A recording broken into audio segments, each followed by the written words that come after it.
번째 강의. 저희들이 1강 때 성경은 완전하다. 하지만 우리가 완전하지 않기 때문에 이 성경을 왜곡시킬 수 있으니까 바로 보자 하는 것부터 시작했습니다. 그러면 이걸 바로 보려면 어떻게 해야 되냐면 우리의 지적인 색안경, 인식의 틀을 바로 잡아야 된다는 얘기를 우리가 나눴습니다.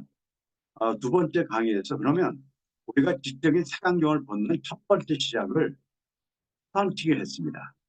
사선치기라는 건 단순히 사선을 치는 것이 아니라 사선 친 이 센스 그룹을 시각화, 그림으로 그려봐야 된다는 것을 저희들이 같이 나눴죠.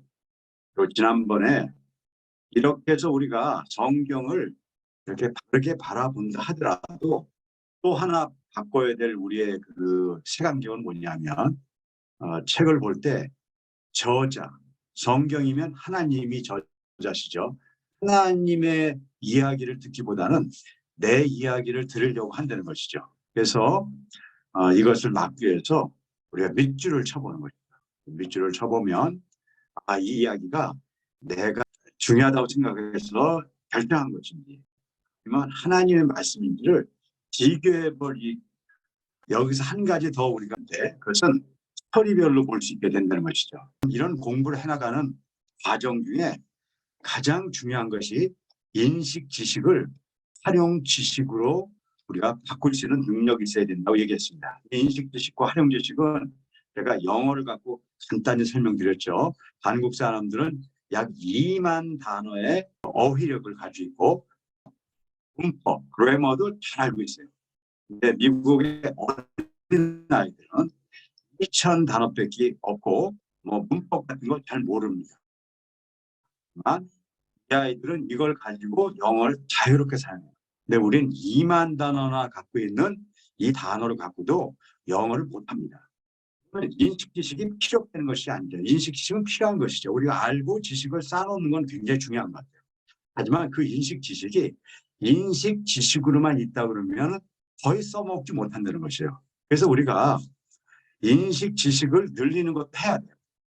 하지만 인식 지식을 활용 지식으로 바꿔서 우리가 알고 있는 지식들을 우리가 삶에 자유롭게 쓸 수 있는 지식으로 바꾸는 능력이 있어야 되는데 좀 안타깝게도 우리 한국 교육은 인식 지식을 늘리는 방법만 주로 가르쳤지 인식 지식을 활용 지식으로 바꾸는 방법에 대해서 훈련시켜 본 적은 없어요.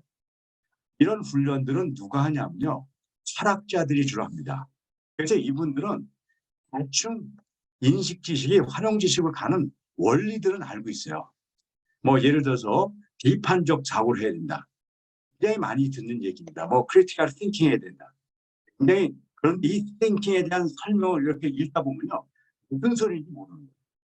그리고 인식론과 해석학의 두 가지 개념을 알고 활용해야 된다는 거죠. 근데 제가 인식론을 쭉 읽어봤어요. 무슨 소리인지 모르겠더라고요. 해석학도 제가 살펴보니까는 무슨 소리인지 모르겠어요. 그러니까 비판적 사고, 인식론, 해석학적인 그런 능력을 가지고 인식 지식을 활용 지식으로 만들 수 있다고 학자들은 얘기해요. 그리고 그분 몇 분은 그렇게 하는 것 같아요. 근데 실제로 이것을 이용할 수 있는 사람들은 없어요. 저는 과학자고 이거를 제가 알아들 수 있는 말로 정리했습니다. 인식 지식을 우리가 입수하는 것 굉장히 중요한 것이죠. 하지만 이것이 활용 지식으로 변화되기 위해서는 석 가지의 과정이 필요하다는 거죠. 첫째, 우리가 아무리 남한테 많은 걸 들어도 그건 인식 지식으로 안 된다. 그러니까 활용 지식이 안 된다. 그러니까 인식 지식일 뿐이에요. 이것이 내가 어떤 지식을 받았을 때 스스로. 그리고 두 번째는 수고를 통해 이 수고라는 개념이 굉장히 중요하고요. 지금 우리가 배우는 것이 이 수고를 배우고 있는 거예요. 사선 치고 밑줄 치고 오늘도 또 배울 리머치기까지 해서 계속 수고를 통해서 어떤 일이 생겨야 되냐면 내면화와 체험하려는 것이 일어나야 됩니다.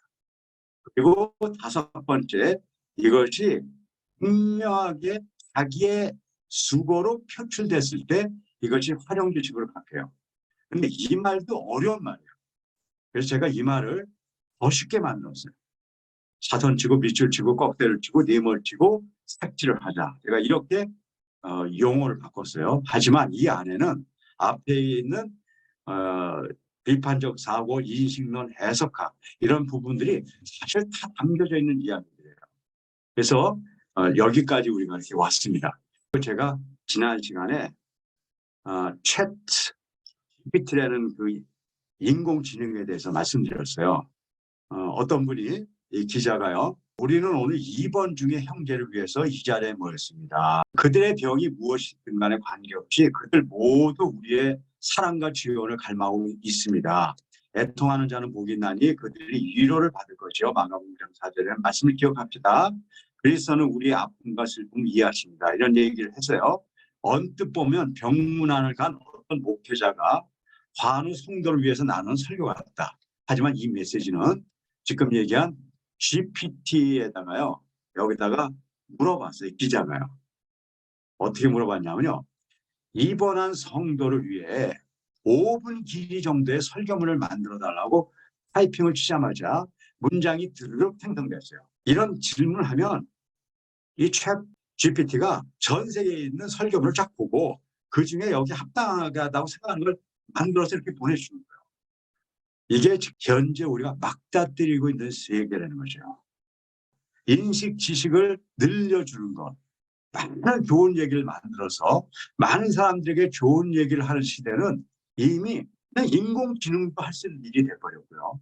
어떻게 보면 인공지능이 더 그럴듯한 얘기를 할지도 모를 시대가 온 거예요.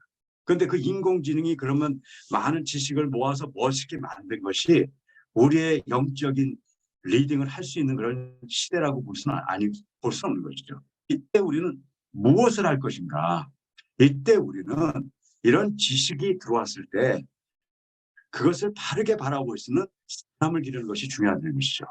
네 번째 강의에서는 네모치기를 해야 된다는 것입니다. 이 네모치기는 우리가 성경을 읽긴 읽었는데 그 성경의 의미를 진짜 알기 위해서는 성경의 단어의 뜻을 정확하게 이해하는지 못하는지를 확인하는 과정이 절대적으로 필요하다는 것이죠.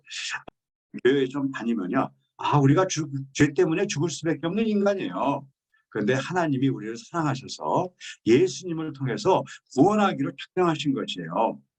우리는 율법이 아니라 믿음으로 구원을 받고 의로운 자로 칭해지고 있어요. 구원받은 우리는 예수님 안에서 우리대로 우리 마음대로 사는 게 아니라 성령님의 인도하심에 따라 거룩을 향해 가고 하나님 나라의 백성으로 살아가는 것이에요. 이렇게 어떤 성도님이 얘기했어요. 그러면요, 우리 이렇게 얘기할 수 있어요. 와, 복음에 대한 진술을 알고 있고 참 잘 우리가 훈련받은 사람이다. 이렇게 이야기할 수 있어요. 맞아요. 그럴 수 있어요. 하지만 한 가지를 더 체크해 봐야 돼요. 저는 이런 말씀을 할 때, 성경 공부할 때 여기다 이렇게 네모를 칩니다. 죄 때문에 죽을 수밖에 없다고 그러는데 혹시 죄가 뭔지 한번 써보실래요? 제가 이렇게 물어봐요. 그리고 한번 써보게 해요. 거의 못 써요. 하나님이 우리를 사랑하신다고 얘기하는데 사랑에 대해서 한번 써보실래요? 뭐 얘기는 많이 하는데 이걸 다 쓴 사람 없어요. 구원받았군요. 그럼 구원이 뭔지 한번 써보시겠어요? 잘 못 써요. 와, 근데 구원이 믿음으로 받는다고 했는데 그럼 믿음은 뭐예요? 잘 못 써요. 믿음으로 의로운 자가 돼서 우리가 칭이라는 얘기를 많이 하는데 그럼 의는 뭐예요? 여기서 제가 5개만 물어봤어요. 네모를 치고 이렇게 크리스찬들이 매일 어떻게 보면 예수를 믿는다고 얘기하는 사람들이 매일 하는 얘기에 대해서 제가 이렇게 5가지 그냥 여기 있는 거 멀리 있는 것들 물어봤어요. 그리고 제가 이렇게 질문합니다.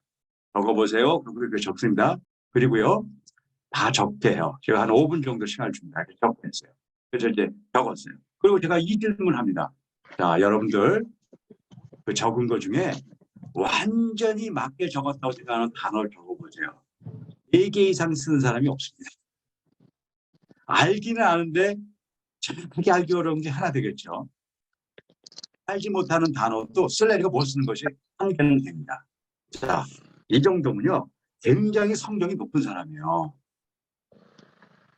그런데 3개를 알고요. 두 개가 틀렸다 그러면요. 이 위에 있는 얘기는 입으로는 멋있는 얘기지만 그것이 복음이 될 수가 없어요. 그들이 이야기하는 죄는 성경에서 이야기하는 죄가 아니에요. 그들이 이야기하는 믿음은요.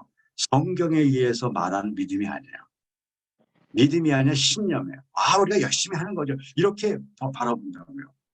그러면 복음 자체가 망가지거든요.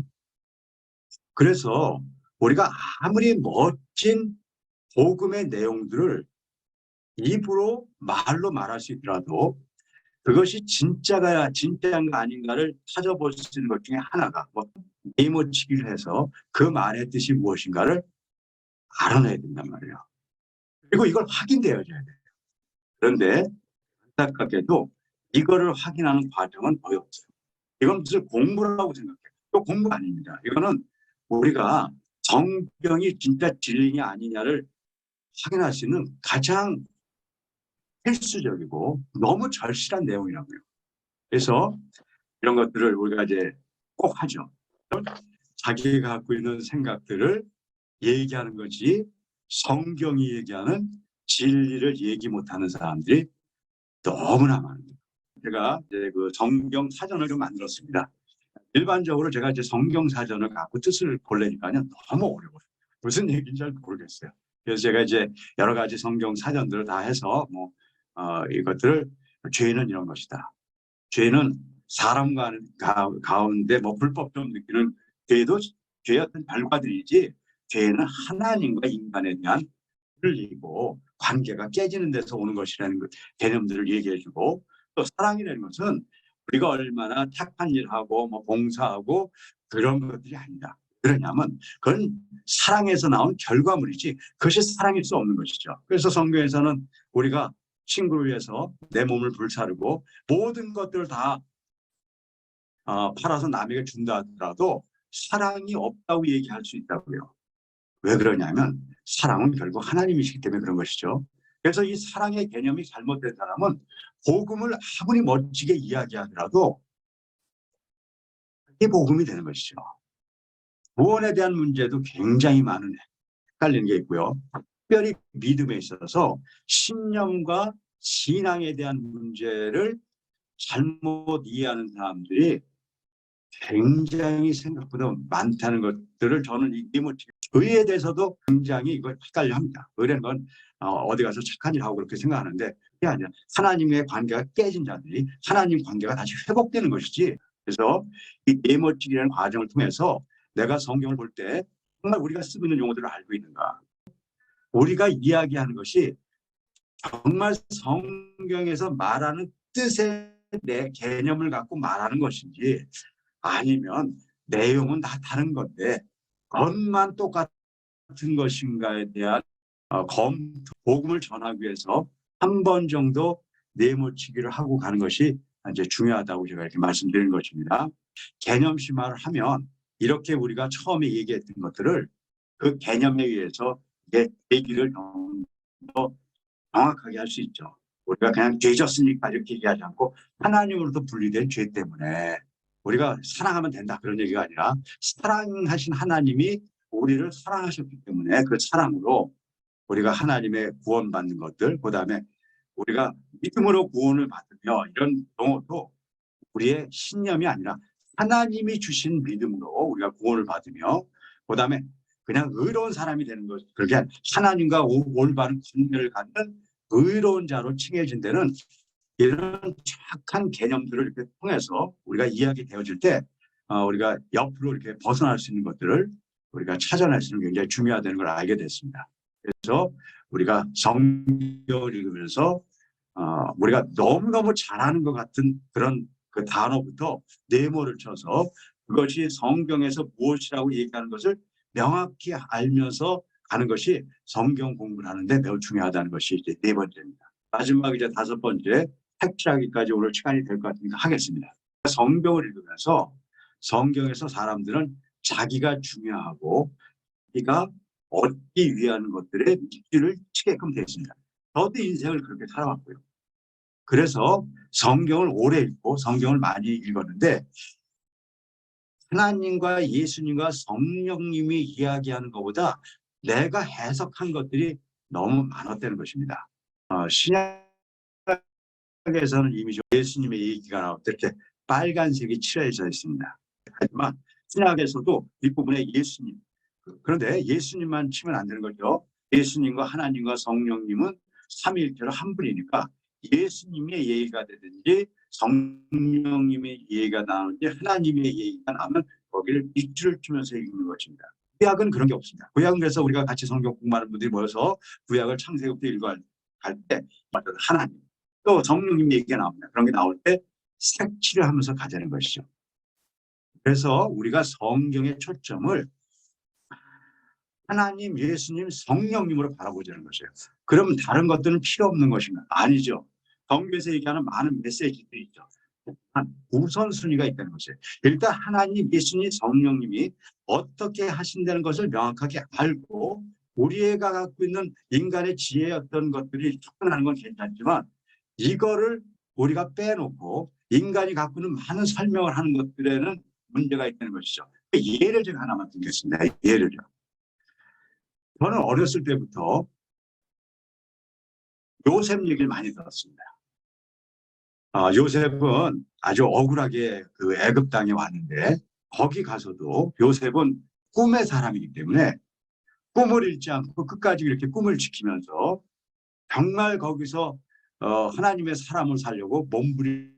그래서 이제 보디발의 가정에서도 감옥에서 꿈을 바라보면서 계속 있다 보니까 결국은 애굽의 그 왕에게 만나는 기회가 있고 그래서 거기에 총리되셔서 이스라엘 민족을 살리는 놀는데 제가 성경을 예수님, 하나님, 성령만 나오면 제가 하면서 성경을 읽었습니다.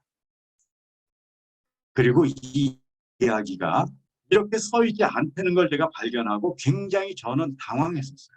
그의 주인이 여호와께서 그와 함께 하심을 보며 저는 요셉이 뭔가 잘해가지고 애굽 사람이 그 요셉을 했는 줄 알았더니 그게 아니고 요셉이 여호와와 그의 함께 하심을 보고 또 여호와께서 그의 범사에 형통하심을 봤다는 거예요. 그리고 요셉이 그의 주인에게 은혜를 입어서 섬김에 그가 요셉을 가정 통물로 삼고 그의 소유를 다 그의 손에 위탁하니 여호와가 함께 계시고 여호와가 범사에 형통하는 것을 보디발이 봤기 때문에 택했다는 거예요. 요셉이 뭐 잘해서 택했다는 얘기가 요셉이 열심히 했다고 전 택했다고 보지 않아요. 요셉이 이방 민족이고 종인데 아무리 잘하고 해서 어떻게 택하겠어요. 철저히 하나님에 대한 것 때문에 보디발을 택한 거예요. 성경이 그렇게 써있는 걸 여러분들 보시면 알잖아요. 두 번째요. 그런데 요셉의 주인이 그를 옥에 가둬뒀어요. 이제는 잡혀갔어요. 옥은 왕의 죄수를 두는 곳이더라. 요셉이 옥에 갇혔으나 이게 갇혔은 나예요. 그러나 여기가 중요하죠.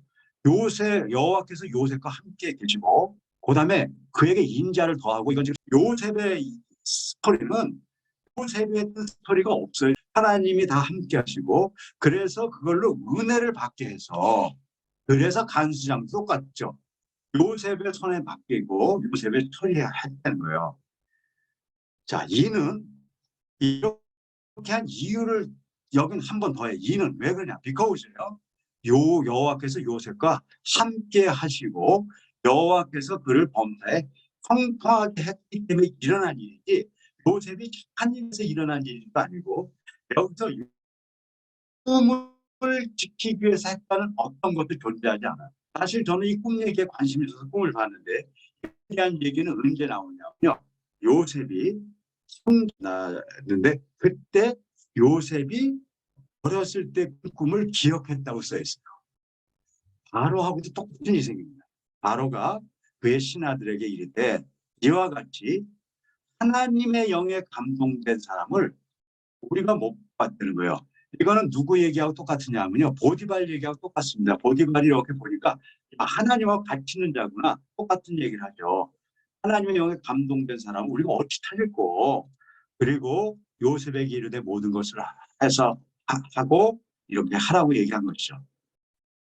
요셉에게는 하나님의 꿈을 꾸게 해줬는데 너무 인생살이 힘들어서 하나님의 꿈은 기억하기도 어려운 그 어려운 상황에 온 요셉이 요 성경에 있는 그대로 하나님이 함께 하시고 그리고 하나님이 은혜를 베풀도록 하게 해서 나중에 하나님의 꿈을 요셉을 통해서 하나님이 이루는 이야기지 요셉이 받은 꿈을 요셉이 이뤄가는 길이 아니라는 것을 찾을 수 있게 됐어요.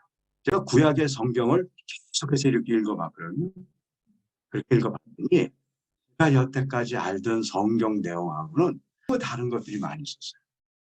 이제 저희는 그림 그리기를 굉장히 많이 한다는 걸 알고 계시잖아요. 왜 그러냐면 인간이 갖고 있는 언어는 텍스트 언어, 여러 글과 이렇게 말에 대한 언어가 있지만 그래픽 언어가 있습니다. 그림 언어가 있고요. 이제 이거보다 한 단계 또 더 높은 언어가 펑션 언어라는 함수 언어라는 게 있습니다. 텍스트로 놔둔 거를 이제 그래픽으로 이제 만들어 보는 것이죠. 어떤 그림이 있어야 되냐면요. 하나님이 함께 하시는 그림이 실제로 다 아까 보셨잖아요. 이 안에 이런 사람들의 일이 일어난 게 아니라고요. 하나님이 함께 하시고 은혜를 주셨다는 얘기가 같이 동행하고 있고 하나님에 대한 이야기가 같이 동행하고 있고 하나님의 얘기가 동행하고 있는데 이 그림에서는 하나님의 동행한다는 것들에 대해서는 볼 수가 없다고요. 근데 성경이 실제로 이 세 가지 이야기 뒤에 숨어있는 모든 이야기 핵심은 하나님의 얘기 되는 거거든요. 그래서 우리가 이 그래픽 언어와 이 텍스트 언어를 아주 적절하게 섞어서 성경을 보는 것이 중요하다는 얘기를 한 번 더 드리고요. 네모를 쳤었을 때 꼭 알아야 될 단어, 성경에서 꼭 알아야 될 25가지의 단어를 만들어서 이 25가지는 교회 다니는 신자들은 누구나 알아야 된다. 그리고 이 25가지가 완전히 이해되면 그 다음에 또 25가지에서 한 50개 정도는 이해돼야지 그걸 정확하게 말로 말할 수가 있게 만들고 성경을 보는 게 이제 중요하다고 생각해서 제가 이제 5편 성경 여행을 하는 분들에게는 25가지 성경 제가 만든 이제 사전을 드려서 이렇게 공부하도록 하고 또 저는 오늘 그 강의해 주신 그 말씀이 지금 우리에게 너무너무 중요하다는 걸 제가 그 몸소 느끼고 있습니다. 뭐냐면 네모치기에 해당되는 부분, 단어의 뜻 정확히 알기. 제가 그 이단 사이비 대책위원회 총무거든요. 그런데 문제가 보니까 사실 영생이라는 단어, 또 말씀이라는 단어, 하나님의 나라라는 단어, 이런 부분들이 너무 이단에서 엉뚱하게 사용되어지는 부분이 너무너무 많거든요. 또한 교사들이 이걸 정확히 알아야 성도들뿐만 아니라 그 이단에 빠져 있는 분들도 회복시키는 데 있어서 너무너무 중요하다는 생각을 했고요. 또한 색칠하기 같은 경우도 이 부분들은 진짜 우리가 그 모든 어떤 영역 속에서도 하든지 이 부분들은 꼭 필요한 부분으로 접근하면 너무너무 좋겠다는 생각이 들었습니다. 그 숙제를 내시는데 너무 잘하고 계시는 거예요. 이렇게 성경을 사선 치고 밑줄 치고 네모치기 하고 그 다음에 꼭대를 치고 사선 밑줄 꼭대 치고요. 저 이제 앞으로는 거기다 이제 그림도 이렇게 잘 그리시고요. 그 다음에 이렇게 태권아 주관한 것들 이렇게 봤는데요. 열심히 이렇게 과제를 해주셔서 너무 이렇게 너무 잘하는 카페에 있으니까 여러분들이 다른 분들 것들은 보시고